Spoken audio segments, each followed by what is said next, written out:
Assalamualaikum sahabat. Secara global banyak kita tahu bahwa di dunia kepolisian sebenarnya mempunyai momok yang sangat menakutkan di dalamnya, bukannya sebagai payung hukum yang melindungi rakyat, tapi kadang semena-mena memanfaatkan jabatannya untuk mendapatkan keuntungan pribadi. Ini adalah kisah nyata dari seorang polisi yang mempunyai integritas dan mencoba untuk mengubah sistem busuk yang telah berjalan. Apakah ia bisa merubahnya? Mari kita simak ceritanya. Arga polisi yang memilih antara integritas dan godaan karena baru saja ditugaskan ke Polres Kota Sukatama, sebuah kota kecil yang tampak biasa dari luar, tapi menyimpan aroma ketidakadilan yang menyesakkan dari dalam. Arga adalah sosok polisi muda idealis, berintegritas tinggi, didikan ayah seorang guru dan ibu pedagang kecil di pasar. Baginya, mengenakan seragam polisi bukan hanya soal kebanggaan, tapi juga sumpah untuk melindungi yang lemah dan menegakkan hukum dengan jujur. Hari pertama dinas, Arga berpatroli bersama 3 anggota senior. Di tengah perjalanan, mereka menghentikan pengendara motor yang melanggar marka jalan.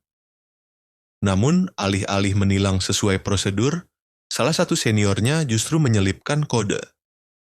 Kalau mau cepat, kamu tahu harus bayar berapa. Sang pengendara, tampak kebingungan dan ketakutan, akhirnya menyodorkan uang 100.000 yang langsung diselipkan ke dalam saku rompi salah satu polisi. Arga tercekat. Bang, ini pelanggaran, harusnya ditilang sesuai aturan, protesnya. Seketika, suasana di dalam mobil patroli menjadi tegang.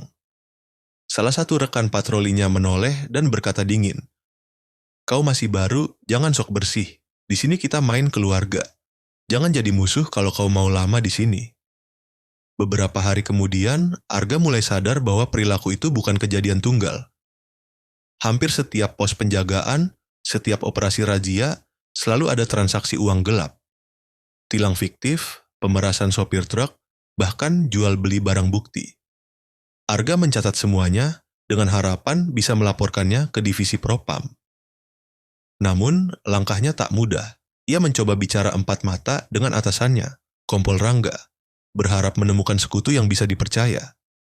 Tapi, tanggapan Rangga malah membuatnya merasa sendirian. "Kau anak baik, Arga. Tapi, sistem ini sudah berjalan puluhan tahun. Jangan cari mati sendirian. Lakukan saja tugasmu. Jangan sok jadi pahlawan." Puluhan malam, Arga gelisah. Ia mulai mempertanyakan apakah sumpahnya saat jadi anggota Polri masih berarti. Di satu sisi, ia ingin tetap setia pada prinsip dan idealismenya. Di sisi lain, tekanan dari lingkungan dan ancaman tak langsung membuatnya merasa terisolasi. Rekan-rekannya mulai menjauhinya. Ia tak diajak patroli, namanya dicoret dari daftar dinas penting. Bahkan ada yang secara terang-terangan berkata, "Kalau lu terus begini, gua pastikan lu hilang dari kota ini tanpa jejak." Puncaknya saat Arga melihat dengan mata kepalanya sendiri AKP Herman, perwira menengah di Satuan Reserse, memaksa sopir truk membayar uang jalan 2 juta rupiah hanya karena STNK-nya sedikit buram. Saat sopir itu menolak karena tak punya uang, Herman memerintahkan anggotanya menyita kendaraan tanpa berita acara. Arga mengambil langkah nekat. Ia diam-diam merekam kejadian itu lewat ponselnya dan mulai menyusun laporan. Tapi di dalam hatinya, ia tahu keputusan ini bisa mengubah hidupnya selamanya. Apakah aku akan tetap menjadi polisi, atau hanya tinggal kenangan dari seragam yang tak lagi punya makna? Setelah diam-diam merekam tindakan pemerasan AKP Herman, Bribka Arga Wicaksana merasa langkah kakinya semakin berat tiap masuk kantor. Pandangan sinis dari rekan, bisik-bisik saat ia lewat, dan sikap dingin dari pimpinan jadi santapan harian. Ia tahu ada yang mencium bahwa dia sedang bermain api. Tapi bagi Arga, api itu lebih baik membakar dirinya daripada membiarkan rakyat kecil terus dipanggang ketidakadilan.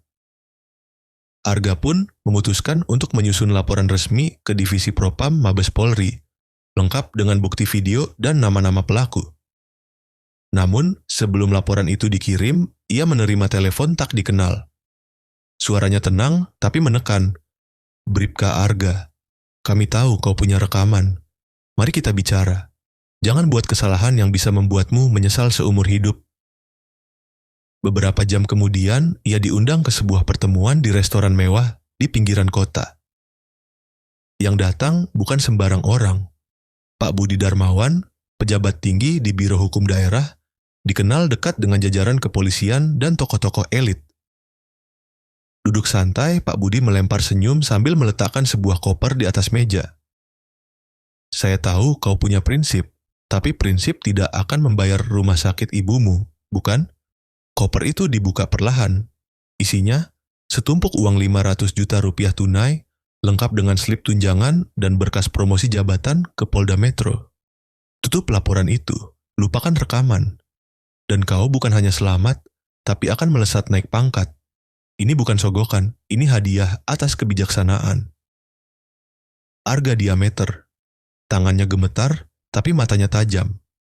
Ia memikirkan ibunya yang dirawat di rumah sakit akibat gagal ginjal. Biaya cuci darah tiap minggu terus menumpuk. Ia memikirkan Indah, tunangannya yang mulai resah karena Arga belum berani menikah akibat kondisi ekonomi yang pas-pasan.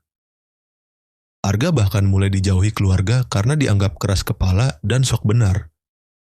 Di rumah sakit, ibunya yang lemah menggenggam tangannya. "Kalau kau lelah, nak, istirahatlah. Tapi jangan pernah gadaikan nama ayahmu yang dulu mati karena menolak suap." Kalimat itu tambatin Arga. Ia kembali ke rumah kontrakannya, menatap dirinya di cermin. Di balik seragam itu, ada seseorang yang dihadapkan pada dua jalan. Menjadi pengkhianat yang hidup nyaman, atau penegak kebenaran yang mungkin mati sendirian esok harinya saat datang ke kantor, sesuatu yang tak ia duga terjadi. AKP Herman menyapanya dengan senyum dingin, lalu membisikkan, "Kami beri waktu 3 hari. Kalau laporan itu sampai ke Jakarta, bukan cuma kau yang kami singkirkan, tapi juga ibumu, tunanganmu, bahkan nama keluargamu." Panik, takut, bingung. Arga menyimpan semua emosi itu dalam-dalam.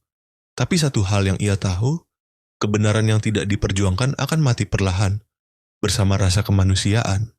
Malam itu, Arga duduk di depan laptop. Ia membuka email, melampirkan semua bukti rekaman dan kronologi kejadian. Tapi kali ini, ia tak mengirimkannya ke Propam, melainkan ke seorang jurnalis investigasi terkenal dan sebuah LSM anti korupsi. Ia tahu risikonya lebih besar, tapi ia juga tahu, kalau hukum tidak bisa dipercaya, maka kebenaran harus bersuara melalui rakyat. Ia menekan tombol kirim, dan sejak saat itu, hidup Arga tidak pernah sama lagi. 3 hari setelah Arga mengirim bukti-bukti ke media dan LSM, suasana di Polres Sukatama berubah drastis. Di televisi, berita tentang dugaan pemerasan sopir dan penggelapan dana tilang oleh oknum polisi mulai menjadi sorotan. Nama-nama seperti AKP Herman dan beberapa anggota satuan lalu lintas mulai disebut-sebut. Tapi yang membuat suasana semakin panas adalah satu hal. Tidak ada yang tahu siapa yang membocorkan semuanya. Arga menyembunyikan kegelisahannya. Ia tetap berdinas seperti biasa, meski tiap malam ada motor tak dikenal yang mondar-mandir di depan kontrakannya. Ia tahu, waktu berjalan seperti sumbu bom dan cepat atau lambat, semuanya akan meledak. Dan benar. Pada malam ketiga, saat Arga pulang dari kantor, sebuah mobil hitam membuntutinya. Ia baru sempat membuka pintu kontrakan ketika 2 orang bertopeng menyekapnya dari belakang. Ia diculik, dibawa ke sebuah gudang kosong di pinggiran kota. Di sana, AKP Herman sudah menunggunya. Tak ada lagi basa-basi. "Jadi ini kerjaanmu, ya, bocah tengil? Mau jadi pahlawan?" "Hah?" Arga dipukuli, ditendang, disiksa. Tapi ia tetap diam. Di sela darah yang menetes dari hidungnya, ia hanya berkata, "Kau bisa hancurkan tubuhku, Herman. Tapi kebenaran sudah menyebar kemana-mana. Kalian terlambat." Herman murka. Ia mengangkat besi, hendak menghabisi Arga saat itu juga. Namun tiba-tiba, sirene meraung dari kejauhan. Suara mobil mendekat cepat, diikuti teriakan, "KPK, tangan di atas, semua tiarap." Ternyata, jurnalis yang menerima laporan Arga bekerja sama dengan Komisi Pemberantasan Korupsi. Mereka sudah mengendus keberadaan jaringan korupsi di lingkup kepolisian Sukatama, dan laporan Arga adalah paku terakhir di peti mati mereka. AKP Herman dan 5 anggota polisi lainnya ditangkap malam itu. Barang bukti koper uang dan catatan transaksi diamankan. Media nasional meliput secara besar-besaran. Nama Bribka Arga Wicaksana akhirnya muncul ke publik sebagai pelapor misterius yang mengungkap mafia seragam. Namun, seperti banyak pahlawan dalam sistem kotor, Arga tidak diangkat jadi perwira, tidak diberi penghargaan resmi. Sebaliknya, ia ditekan untuk mengundurkan diri secara diam-diam agar tidak mempermalukan institusi. Ia paham, kebaikan kadang tak mendapat panggung. Beberapa minggu kemudian, Arga duduk di bangku taman, mengenakan kaos sederhana. Tak ada lagi pangkat, tak ada lagi lencana di dadanya. Tapi di sekitarnya, warga yang mengenal kisahnya mulai menaruh hormat. Sopir-sopir truk, pedagang, bahkan anak-anak kecil menyalaminya.